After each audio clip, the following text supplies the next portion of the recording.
So, respected dignitaries, media friends, all of you, thank you very much for making it.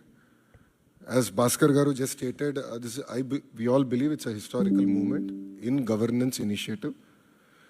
We have seen our leader Chandrababu Naidu Garu 1.0, and as he's saying, this is his 2.0, and this marks with his change in governance also and delivery of e-governance. I believe that this is a true transformation that we're going to achieve.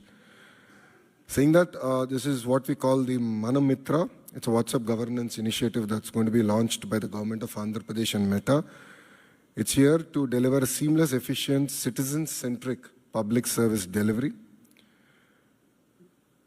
To this initiative, we believe that Andhra Pradesh is again at the forefront of e-governance initiatives. In the past, the entire nation used to look at Andhra Pradesh on what are we doing so they can adopt. I believe this is the first step in that direction.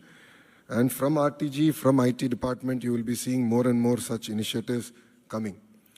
Our entire objective is to keep the citizen as center of our universe and look at what are all the touch points of the citizen, how do we resolve their problems?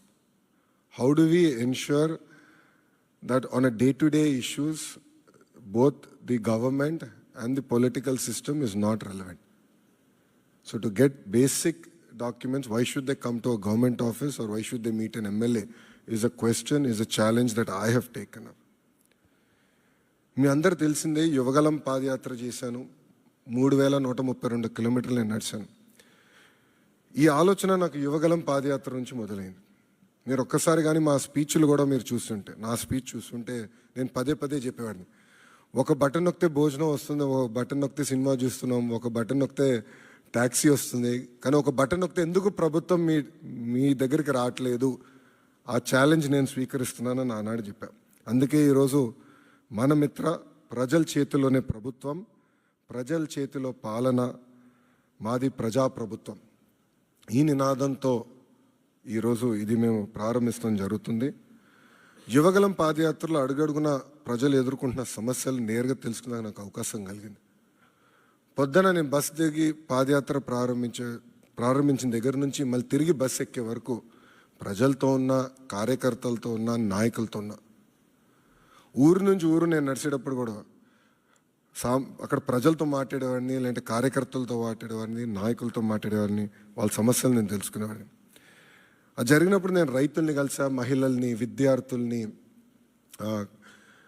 కుల వృత్తుల వాళ్ళని కూడా కలుస్తాం జరిగింది.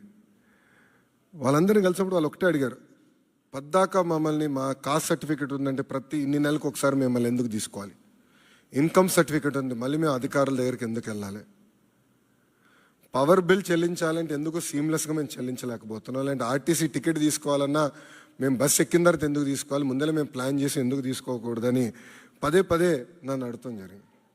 ఇంతేకాకుండా మీరు చూస్తే గత 5 సంవత్సరాల పరిపాలనలో నేను అనేక సందర్భాల్లో సర్టిఫికెట్ రానికుండా చేసిన పరిస్థితులు చూసాం. అంటే అది చూసిన తర్వాత ఎందుకు అట్లా ఉండాలి?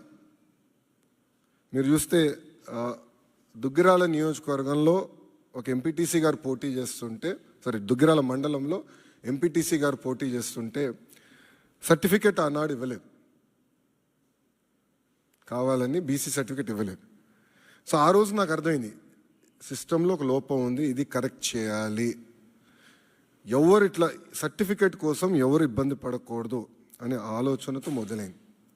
మీరు చూస్తే ఇప్పుడు అందరి జోబులో, ప్రతి ఇంట్లో ఒక స్మార్ట్ ఫోన్ ఉంది, అందరి జోబులో స్మార్ట్ ఫోన్ ఉంది. మా అంచనా ప్రకారం 60% మందికి స్మార్ట్ ఫోన్ అనేది ఈరోజు ఉంది.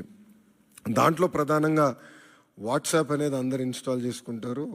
మీరందరూ కూడా వేలాది గ్రూపుల్లో ఉంటారు.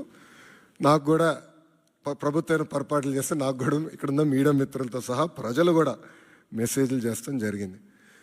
సో అప్పుడు నాకు వచ్చిన ఆలోచన, అంటే యువగలం పాదయాత్రలోనే లేదు, వాట్సాప్తో వర్క్ చేయాలి, అదొక ప్లాట్ఫామ్, అందరూ వాడే ప్లాట్ఫామ్ అని ఆలోచించి నేను సంధ్య గారికి మేము అవుట్రీచ్ చేసి కలిసిన తర్వాత ఒక ఇనిషియల్ డిస్కషన్ అయిన తర్వాత వాళ్ళు ఏమన్నారంటే, ప్రపంచంలోనే ఎక్కడ ఇన్ని సర్వీసెస్ ఒకేసారి ఒకే ప్లాట్ఫామ్ అయినా తీసుకురాలేదు, బిట్స్ అండ్ పీసెస్ వచ్చినాయి. సో ఆర్టీసీ చేసి ఉండొచ్చు, లేదంటే మున్సిపాలిటీ చేసి ఉండొచ్చు, ఎవరు వాళ్ళు చేశారు. యాజ్ అ స్టేట్ ఎవరు చేయలేదు. ఇది వన్ ఆఫ్ ఇట్స్ కైండ్. మీరు చేయగలుగుతారా, అవుతుందా, మార్పు మీరు సిస్టంలో తీసుకురాగలుగుతారా అని నన్ను అడిగారు. సో అక్టోబర్ 22, 2024లో ఢిల్లీలో MOU ఒప్పందం కుదుర్చుకుంటాం జరిగింది. ఆ రోజు నేను ఛాలెంజ్ స్వీకరించాను. డిసెంబర్ నెలాఖరికల్లా లాంచ్ చేస్తామని నేను చెప్తాం జరిగింది. వాస్తవంగా 1 నెల ఎక్కువ తీసుకున్నాం. సో 3 నెలలు 9 రోజుల తర్వాత, అంటే MOU సంతకం పెట్టిన 3 నెలలు 9 రోజుల తర్వాత ఇది లాంచ్ చేస్తాం జరిగింది.